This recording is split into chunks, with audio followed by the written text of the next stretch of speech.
cafe anyway.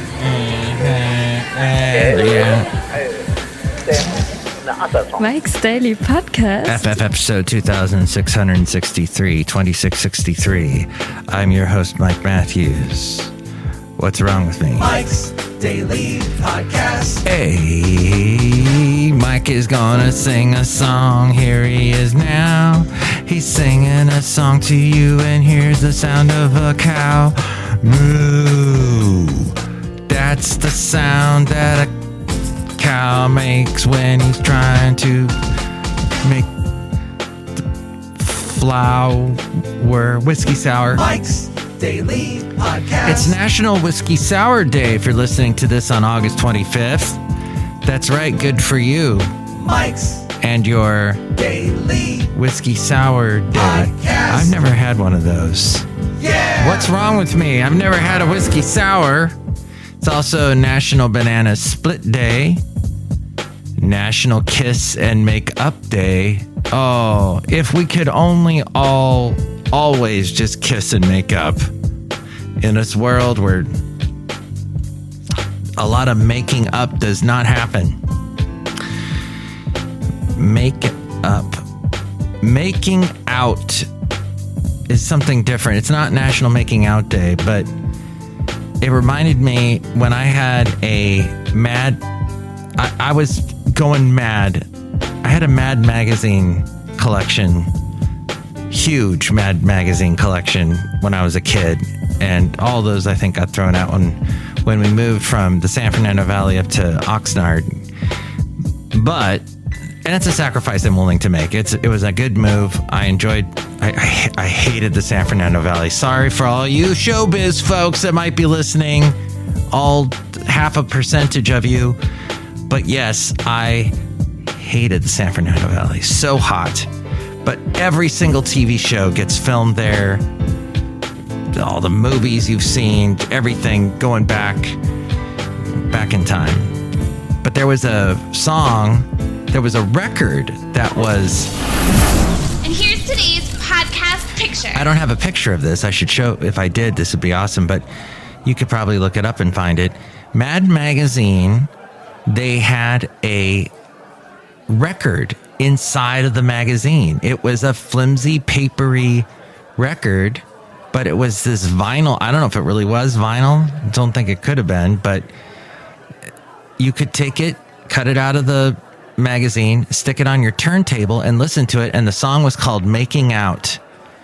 And I remember listening to that over and over again. I was a little kid. I didn't even know what Making Out was.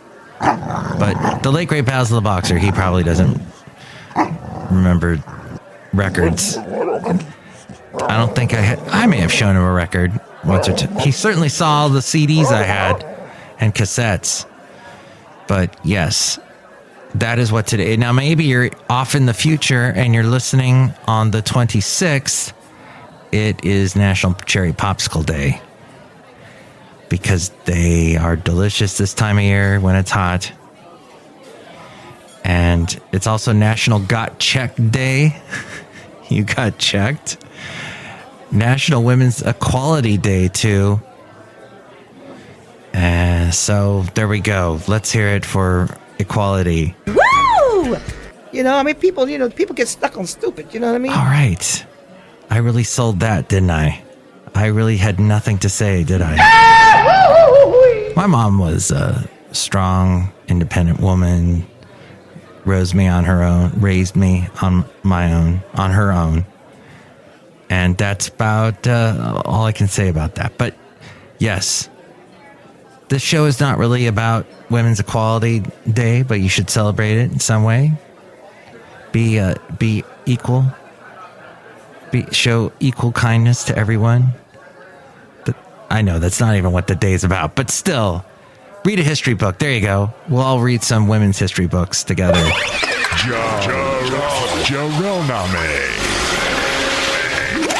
This show is clean. It's getting a little awkward in here. Or perhaps you're listening to this on Pretty much the 24th of August, where it is National Waffle Day. I did not do that thing. I am a waffle maker. I can make the waffles. I sometimes waffle a little bit on my issues too, but that's okay. Because I think that's real. That's real human emotion. And when you process things in your brain, you should be open to input. Otherwise, you might just find yourself walking right off a cliff. Welsh on the world. So the podcast picture today, I forgot to mention that particular thing. We'll do that of a recent trip to, let's see, the last one we had was, over there in Podcaster Valley, that cool area where the Pampas places, they got some live music, I guess, on Friday evenings now. That's very cool. And let's see, we'll go with a picture from a recent picture. How about that? I did end up going to Google. So part of the thing is I wanted the last podcast to get some attention. So I didn't quickly bury it with another daily podcast right away on Tuesday, because I put that one out on Monday. And I also let Wednesday go too. But on Tuesday evening, I went to Google again. And I guess I could post a podcast picture from Google. I guess there were some interesting ones there. You can see it at MikesDailyPodcast.com. But my good friend John, he works over there. He said, hey, I'll get you in. Oh, I shouldn't say his real name. His name is Tom. There we go. So anyway, somebody I knew got me in. I got a guest pass. I got to go and eat. Check out what they eat there. And, you know, for years I've been hearing about, Google has the most amazing food. Oh, it's so fantastic. And it's free food. Okay, the fact that they give you free food, that's awesome. The company you work for gives you free food. However, I kind of got the feeling of it being slightly cafeteria. I mean, definitely a notch above cafeteria. I mean, it wasn't just like, okay, what slop are we serving today? It was good. I must say, I had a pizza that was really good. I had a burger that was really good, and a burrito. I didn't eat all that at once, but still, as we go outside a cafe anyway, where we bring you Mike's Daily Podcast, somewhere in Podcaster Valley, the last place on earth. Anyway, I could see where people would get sick of it after a while. It might be the same thing every day. I don't know if they change it up. This was my first time checking it out. Mike is on it, man. Go where no man has gone before. We love it, Mike. And I did see a lot of, so walking around, I'm like, wow, I'm old. I'm the oldest person here. It felt like I was at a college dorm. It felt like I was in one of the cafeterias at a college. And it felt like a lot of these people probably just got out of college, and here they're in a system that's just like college. I don't know how grounded these people are in reality. If they've actually been out there and lived life and seen what it's like to try and scrounge enough money to pay for rent. MTV News. You hear it first. The type of people that they were young and they had a really good paying job and they're getting fed. So all that talk about Silicon Valley being in a bubble and the tech world not being in touch with reality, I can see where that is true with this from what I saw. But I did see, and I saw a lot of people just grabbing all kinds of food and putting it in to-go containers and going. And, you know, probably they got their fridges packed with this stuff. So it's interesting. I just got one quick glimpse of it, but I'm extrapolating a lot from that one quick glimpse. You will travel into the incredible universe. So the airlines are pivoting to first class. Airlines spent decades cramming as many seats into coach as possible. Now they're focusing on adding roomier seats. A growing number of Americans won't fly in standard coach on long-haul flights. As a person who is over 6 feet, slightly, it is annoying when I'm sitting there and someone backs up their seat and hits my knees and it's hard to move around. You get that claustrophobia thing happening. Even though I don't have claustrophobia, I feel it So premium seats yield up to 6 times standard coach fares. Delta said 9% of their seats sold in 2009. 9% of the seats were premium that they sold in 2009, says Delta. By 2019, that percentage in 10 years jumped from 9% to 28%. And then in another 5 years, it jumped from 28% to 30%. Airlines are in an arms race to outfit aircraft with high-end seats. Economy seats account for about 80% of seats. Mutations. Addenda with Kevin. Business class has grown slightly from 13% to 13.5, like just 0.5%. First class cabins can have full height doors, joining beds for travel companions, and the square footage of a small hotel. Emirates, that airline, even offers an onboard shower. A premium economy ticket between New York and Paris was recently going for $3,000 on Delta Airlines. The same route in regular economy costs $980. This is Mike's Podcast Picnic. When you are a man, sometimes you wear stretchy pants. I got bumped up to first class when I flew from Atlanta to Germany in 2009. And I felt like, I had just gotten on the plane and we were just landed. Like, it felt like no time went by at all, even though it was a whole evening. It was a long flight, 10 hours. But just with the comfort level, it was so nice just to relax, and had an amazing dinner. Beyonce, Taylor Swift, fans of those two artists have boosted Uber demand with an average of 3,000 plus rides per show. And check this out. So after Taylor Swift fans started a tradition of trading bracelets at her concerts, Michael's Craft Store, which sadly I do not own, Michael's Craft Store has got an increase, a bump in sales in the materials that you use to make those bracelets. Fabagoo, things to do. With stocks, the Michael's Craft Store stocks going up. Tesla stocks, however, have dropped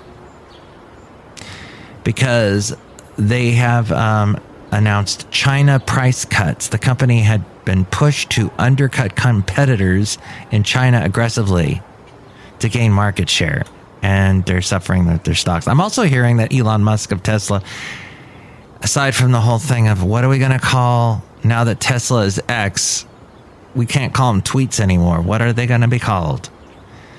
But apparently he has that satellite network that is being used by the military in Ukraine. Magnification. And, well, it costs a lot of money. He pays for it.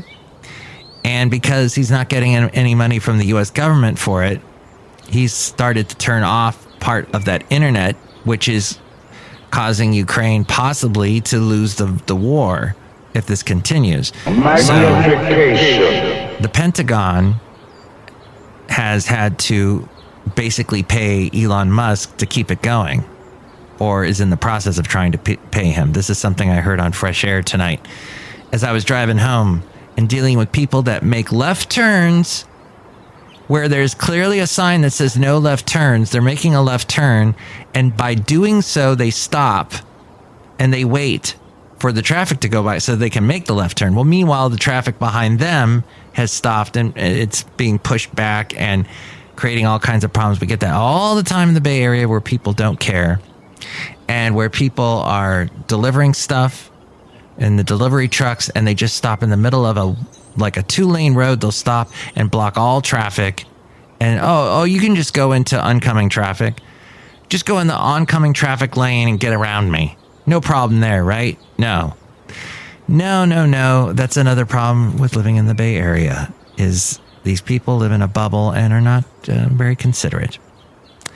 So that's all I have for you today outside a cafe anyway. Somewhere in Podcaster Valley. Look who's here. Later that day. My cat was meowing. Wanting to go outside. Oh, that was the other thing. He got outside the other night. So when we let him outside, we have a little harness on him and this really, really long leash so he can go all around the backyard. Well, that's what I just did. I let him out to do that, to just walk around with the harness on. Well, I get home from the Google excursion, and, well, he apparently had escaped. He had gotten out, and we called his name, my lovely lady friend and I. He would not return. Oh, we went to sleep thinking, oh my gosh, this is terrible. I got through that. I got into it. We're never going to see him again. He's going to go the way of Rodler, who also disappeared like that. And lo and behold, 6:30 in the morning, we leave the door open. And he has come back in. He shows up, he's meowing. And then the feral cat we have, Patches, he's with him too. Like the two of them hung out all night, partying it up.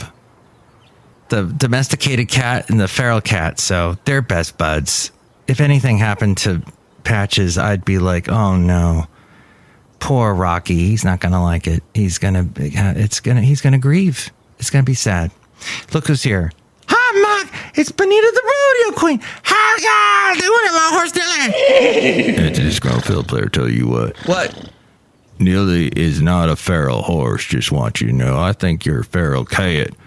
They're probably pretty domesticated now. He's hanging out with y'all. Yeah, he hangs out with us. Yeah, it's probably, you know what, he's getting used to you and he is becoming domesticated. Probably. Look who else is here. Hello, Mike. I make delicious repairs. You okay? Yeah. Oh, that's delicious. Thank you. Drink right now, could you? I'm the root beer master. Oh, boy. The root beer master? I mean, the brewmaster. Oh, boy. Okay. Yeah, here you go. Thank you so much for that. Let me, in return, give you an Enrique Iglesias CD. Wow, I like that. Oh, boy. That's the end of the show. Next show, it's going to be, I Can Be Your Hero, Baby. I can be your hero.